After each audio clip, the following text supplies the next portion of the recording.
안녕하세요. 한국사 특강 쇼터디 한국사 특강을 하는데요.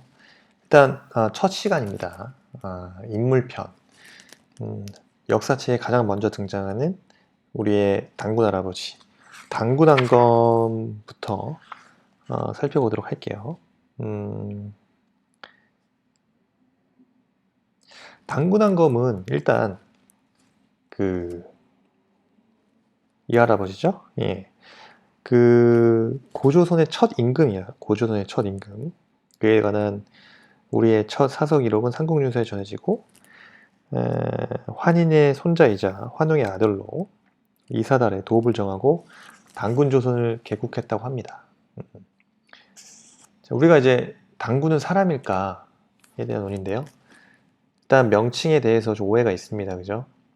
많은 사람이 단군의 성을 단시엔 사람으로 알고 있지만 사람 이름이 아닙니다. 그래서 직책이에요, 직책. 그 단군이란 말은 뭐 오늘날로 따지면 뭐 대통령? 예. 뭐 아니면은 뭐 왕? 이런 식의 뜻하는 명칭입니다. 왕을 뜻하는 명칭입니다. 단군을 흔히 단군왕검이라고 하잖아요. 그래서 단군왕검이라는 단어를 나누어 보면 단군에는 그 제사장, 무당이라는 뜻이 있고요. 왕검에는 그 정치적 지도자, 그리고 무리의 우두머리라는 뜻이 있습니다. 그래서 단군왕검이라고 하면요, 정치와 종교를 아우르는 지도자, 정치와 지도를 아우르는 지도자라는 뜻입니다. 그리고요, 그 다음에 단군 신화에 관해서도 많은 살펴봐야겠죠. 단군 신화. 일단 우리나라와 이웃한 중국, 일본, 한국의 건국 신화를 비교해 보면요, 우리 신화의 특징과 가치를 따져보면 어떨까 싶네요. 결론부터 말씀드리면 다른 나라에 비해서 우리 건국 신화에 훌륭한 점이 많이 있습니다. 그죠? 그 신화가 주는 메시지가 계몽적이고 명확하고 단순히 신비로운 이야기에 그치지 않고 당대 현실을 잘 드러내고 있다는 점에서 그렇죠. 중국 같은 경우는요, 워낙 큰 나라라 그런지 신화라는 스케일이 매우 큽니다. 반고라는 거인의 이야기로 시작되는데요. 거인이 18,000년 동안 잠을 자고 일어나 세상을 쭉 밀어내며 윗부분은 하늘이 되고 아랫부분은 땅이 됐다. 네, 이렇게 그 거리는 9만리나 달했다고 합니다. 그렇게 세상을 만든 거인이 죽으면서 한숨을 쉬었는데 그 한숨과 그 한숨이 바람과 구름이 되고 죽을 때 지른 비명이 벼락이 되고 두 눈은 각각 태양과 달이 됐다고 합니다. 또 몸에 뼈는 산맥이, 혈관은 하천이 되고 머리카락은 초목, 하늘을 바치면서 흘린 땀은 비와 이슬이 되었다는 식으로 설명을 하네요. 상상이 뛰어넘는 엄청난 거인이 등장하는 규모는 흥미롭지만 아무런 메시지가 없는 것, 어떤 의미나 역사적 사실이 드러나 있다고 보기는 어렵습니다. 일본은 어떤가요? 일본은 그 천상계에서 세 명의 신령이 그 태초에 혼돈의 바다를 내려다보면서 세상을 창조하기 위해 남신과 여신을 만들어냅니다. 남신인 이자나기가 신령에서 받은 마법창을 바다에 넣어 휘휘 저은 후에 꺼내니까 바닷물 몇 방울이 응결되면서 일본 열도가 되었다고 합니다. 와우! 그 뒤에 남매였던 남신과 여신이 결혼해서 그 밖에 섬들을 낳고 흙, 돌, 강, 바다, 산 등을 탄생시켰다고 합니다. 그런데 그만 불을 낳던 이자나미가 타 죽고 말았습니다. 죽은 이자나미를 찾아 황천국까지 갔던 이자나기는 도망쳐 나오는데요. 이후 부정한 몸을 씻기 위해 목욕을 하던 중 태양과 달과 바다의 신이 생겨납니다. 이 중 태양신인 아마테라스 여신이 일본 황실의 조상신이 되고요. 그녀의 후손이 지금 천황이라는 겁니다. 일본은 우리나라를 지배할 때 일본과 조선의 조상이 동일하다는 논리, 일선동조론이란 말 들어봤죠? 내세요 단군과 아마테라스 여신이 남매라고 주장하기도 했습니다. 참 말도 안 되는 소리네요. 그죠? 이를 입증할 어떠한 근거도 찾을 수 없습니다. 일본 신화에서도 몇몇 세세한 의미를 발견할 수 있지만 역시 그 의미의 아름다움이나 역사적 배경은 희미하죠. 이에 비해서 우리나라의 건국 신화는 좀 다릅니다. 그죠? 하늘의 신 환인에게 그죠? 환웅이라는 아들이 있었고요. 하늘의 신 환인에게 그 환웅이라는 아들이 있었고요. 환웅은 구름을 타고 풍백, 운사, 우사라는 바람, 구름, 비 등을 주관하는 신들과 함께 세상에 내려옵니다. 널리 인간을 이롭게 한다는 홍익 인간의 뜻으로 나라를 세우겠다고 하자 호랑이와 곰이 찾아오죠. 곰. 호랑이와 곰이 찾아옵니다. 찾아와, 그죠? 쑥과 마늘을 이용해서 곰만 버텨내서 곰이 그죠? 곰만 버텨내 결국 사람이 되었다. 웅녀죠. 웅녀가 되었고 이 웅녀가 곰이 웅녀가 돼서 이 웅녀가 환웅과 결혼해서 그래서 아들 당군 왕검이 탄생하죠. 왕검이 탄생합니다. 참 거시기 합니다. 이것도 어쨌든 그렇다고 해요. 재밌잖아요, 그죠?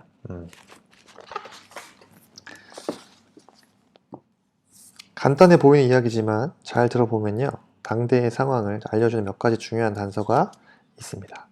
그래서 환웅이 데려온 신이 바람, 구름, 비였다는 점에서 고조선이 농경국가였음이 나타납니다. 농사를 짓는데 가장 중요한 게 바람, 구름, 비 같은 환경 요인이겠죠. 또 신이 내려와 인간을 이롭게 하려 했고 곰과 호랑이도 인간이 되고 싶어 했다는 점에서 인간을 중시하는 아름다운 인본주의 사상을 확인할 수 있고요. 또 부족의 기원으로 동물이 등장한다는 점에서 동물을 숭배하는 토템 사상이 존재했다는 것도 확인할 수 있습니다. 무엇보다 쑥과 마늘만 먹으면서 햇빛도 보지 않고 버틴 곰의 이야기 등을 통해서 우리 민족의 특유의 은근한 끈기 엿보이지 않습니까? 그렇죠. 어쨌든 우리나라의 건국 시대를 보면서 고조선이 어떤 사회였는지 알 수 있는 건 물론이고 형성 과정까지 유추해 볼 수 있습니다. 이를테면 환웅으로 상징되는 하늘을 섬기는 부족이 점차 세력을 키워 주변 부족을 흡수해 갔겠죠.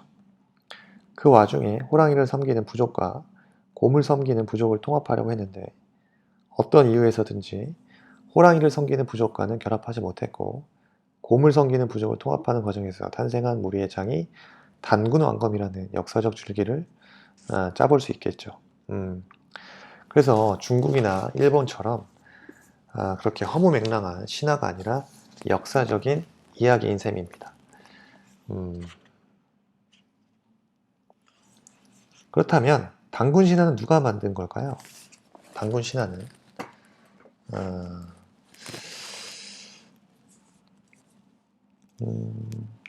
아무래도 그 단군 왕검 또한 청동 거울로 어떻게 보면 자신은 똑같은 인간이 아니라 청동 거울을 보면서 신에게 선택받은 특별한 인간, 즉 신의 아들을 주장하며 즉 선민사상이죠. 이를 뒷받침할 근거로 단군 신화를 만들지 않았을까 합니다. 뭐 북한도 그렇잖아요, 그죠? 어떻게 보면은 자신의 정권을 유지하기 위한 수단으로 피지배자들에게 지지와 존경을 얻어내기 위한 한 방편으로 만들어내는 이야기가 단군 신화인 셈이죠. 아마도 이런 이야기가 민간에서 구전되다가 중국 서사에 기록되었고 결국 고려시대에 삼국유사에 실리면서 건국신화로 공식화된 것으로 보입니다. 그래서 이제부터는 고조선의 역사를 한번 알아보도록 하겠습니다. 슬라이드를 추가를 할게요. 자, 2000년 역사가 바로 고조선이죠. 일단 고조선이란 나라는 이름부터 정확히 알 필요가 있습니다. 원래 고조선이란 나라는 없고요. 그냥 조선인데요. 이후 수천 년이 지나 이성계가 조선이란 나라를 건국하게 되니까 역사를 바라보는 후대인 관점에서 이 두 나라의 혼돈을 막기 위해서 먼저 세워진 조선 앞에 옛 고자를 붙이면서 고조선이 된 겁니다. 어쨌든요. 그렇습니다. 그래서 고조선은 우리나라 최초의 국가죠. 국가로 청동기 문명을 바탕으로 시작되어 철기 시대까지 약 2000년간 존속했던 나라입니다. 그래서 고조선에 대한 오래된 기록은 중국 책에만 있고요. 중국 역사학자 사마천이 쓴 사기, 반고라는 문학가가 쓴 한서 등의 고조선에 관한 기록이 나옵니다. 우리나라에서는 고려시대 후기에 이르러서 이련이 쓴 삼국유사죠. 단군과 고조선이 등장합니다. 이 외에도 제왕운기, 동궁여지 승남 등의 여러 책이 있습니다만 역시 고조선과 관련해 가장 중요한 기록은 삼국유사죠. 고조선이란 나라를 내내 단군 왕금이 지배했던 건 아니고요. 단군의 시대는 1500년 정도 이어진 걸로 전해지고 있습니다. 단군이란 한 인물이 1500년을 산 것이 아니고요. 아까 말씀드렸듯이 단군은 직책이에요. 뭐 대통령, 왕과 같은 명칭이죠. 그러니까 뭐 1대, 2대, 3대로 내려가면서 단군이라는 직책이 군장으로서 나라를 이끈 기간이 1500년이란 겁니다. 그러면 앞서 고조선 역사가 2000년이라고 했는데 1500년을 제외한 나머지 기간은 어땠냐고요? 지금 이러한 나머지 500년에 대해서는 의견이 좀 분분합니다. 그죠? 분분해요. 중국의 역사책은 기자라는 사람과 그의 후손들이 한 400년 정도 우리나라를 다스린 것으로 기록되고 있고요. 이때를 기자조선이라고 합니다. 고려와 조선시대는 이를 인정했지만 지금 우리나라 학계에서는 기자조선의 존재는 대부분 인정하지 않아요. 역사적 이유도 있고요. 중국인이 고조선을 지배했다는 주장에 대한 불쾌감도 있고요. 아무래도 그렇겠죠. 기자조선은 교과서에도 실려 있지 않습니다. 그저 고조선의 강성기라고만 표현되어 있죠. 그래서 고조선 후반기에 위만조선을 다루고 있어요. 그래서 기자조선에는 역사적으로 그래서 교과서 실력을 인정을 하지 않지만 고조선 후반기의 위만조선을 다루고 있습니다. 위만이라는 사람은요,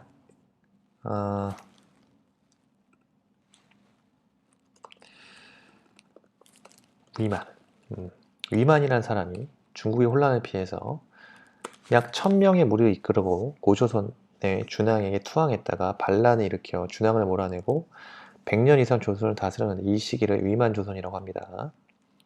근데 위만이라는 사람도 중국 문헌에 따르면 중국 연나라 사람입니다. 반면에 우리나라 학자들은 위만이 중국인이 아닌 동이족이라는 주장을 펴고 있습니다. 그 근거로 위만이 상투를 틀고 조선 옷을 입었다는 점, 그리고 국호를 조선으로 그대로 유지하면서 많은 조선인을 국가 요직에 등용했다는 점을 들고 있죠. 사실 고조선과 관련된 많은 내용이 워낙 오래전 역사인 만큼 정확한 사실을 알기는 어렵습니다. 그래서 고조선의 수도인 왕검성의 위치조차 분명하지 않습니다. 그래서 북한 사학자들은 평양이 고조선의 도읍이었다고 주장하지만 남한에서는 고조선이 평양을 중심으로 삼기에는 훨씬 큰 나라였다며 지금 중국의 요령 지방쯤을 수도로 추측하고 있습니다. 어찌되었든 간에 위만 조선 이후 고조선은 한나라의 침략으로 멸망했죠. 멸망했지만 그 지역에 부여나 고구려 같은 나라들이 건국되었고 우리 민족의 정체성을 이어갑니다. 자, 단군과 고조선 수천 년 전 아득한 과거에 존재했던 역사에게 분명하지 않은 것도 논쟁의 여지들도 많이 있죠. 그렇지만 우리나라의 시초고 최초의 국가라는 사실만은 변하지 않습니다. 그래서 적어도 우리의 역사의 시초가 되는 당군항검의 정확한 의미가 무엇이고 고조선은 어떤 나라였는지 오해 없이 이해하는 것은 중요한 일이겠죠. 생각해보면 우리가 어린 시절에 처음 국사를 접할 때 들었던 이야기가 당군 신화였을 겁니다. 그래서 건국 신화라는 건 한 나라의 역사를 흥미롭게 알아가기 위한 첫 단추와 같죠? 당군 신화에 우리만의 깊은 뜻과 아름다움을 잘 간직하는 것이 또 후대에 전하는 또 우리의 의무일 수도 있겠습니다. 여기서 또 우리가 알고 가야 되는 게 지금 중국이 주장하는 동북공정입니다. 중국의 동북공정. 중국의 동북공정이라는 건요. 현 중국 국경 안에서 전개된 모든 역사를 중국 자국 역사화하기 위해서 2002년부터 중국이 추진한 동북쪽 지역의 역사와 현상에 관한 연구 프로젝트.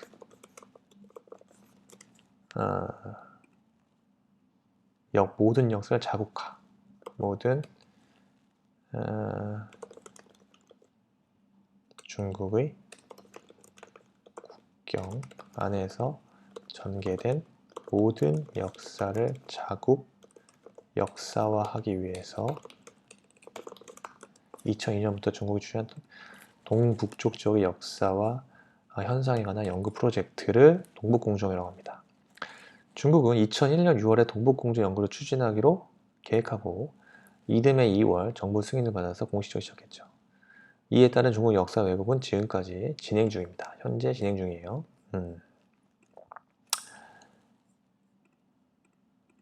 그런데 이 프로젝트의 그러면 궁극적인 목적은요? 목적은 중국의 전략 지역인 동북 지역, 특히 그 한반도와 관련된 역사를 중국의 역사를 편입해서 한반도가 통일되었을 때 일어날 가능성이 있는 영토 분쟁을 미연에 방지하는 데 있습니다. 그래서 한반도가 통일될 때 한반도와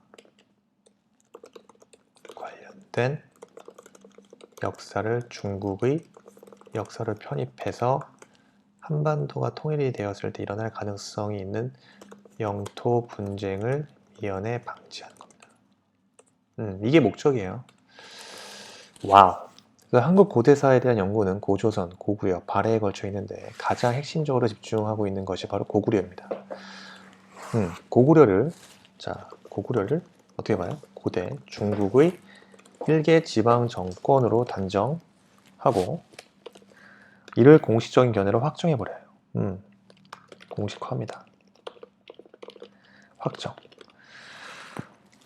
중국 측은 그 주장에 대해서 몇 가지 이유를 제시하고 있으나 좀 궁색합니다. 어쨌든 고조선, 고구려, 발해 이 삼국은 엄연한 한국사의 실체죠. 그래서 고구려나 발해는 만주와 한반도를 동시에 영토로 삼았던 국가들입니다. 때문에 한국에서도 중국의 역사 왜곡에 대해 체계적으로 대응하기 위해서 뭘 설립했냐면 2004년 3월에 교육부 산하 고구려 연구재단을 발족하죠. 2006년에는 9월 동북아 역사재단이 출범해서 이를 흡수 통합한 바 있습니다. 어쨌든 중국 애들은 뭐래도 하여튼 문제가 있습니다. 역사 왜곡에 대해서 우리도 잘 대처해야겠죠. 그래서 오늘은 고조선에 대해서 당군항검 중심으로 살펴봤고요. 다음 시간에는요 이어서 신라 27대 최초의 여왕 선덕 여왕에 대해서 한번 살펴보고요. 쇼터디에서는 이렇게 한국사에 대해서 특강을 할 건데, 핵심적으로 인물 중심, 그 다음에 인물 중심으로 먼저 살피고요. 그 다음에 그 사건 중심으로 살펴보고요. 역사를 문화유산 쪽으로 살펴보도록 하겠습니다. 아무튼 오늘은 당군왕검 고조선에 대해 살펴봤습니다. 감사합니다.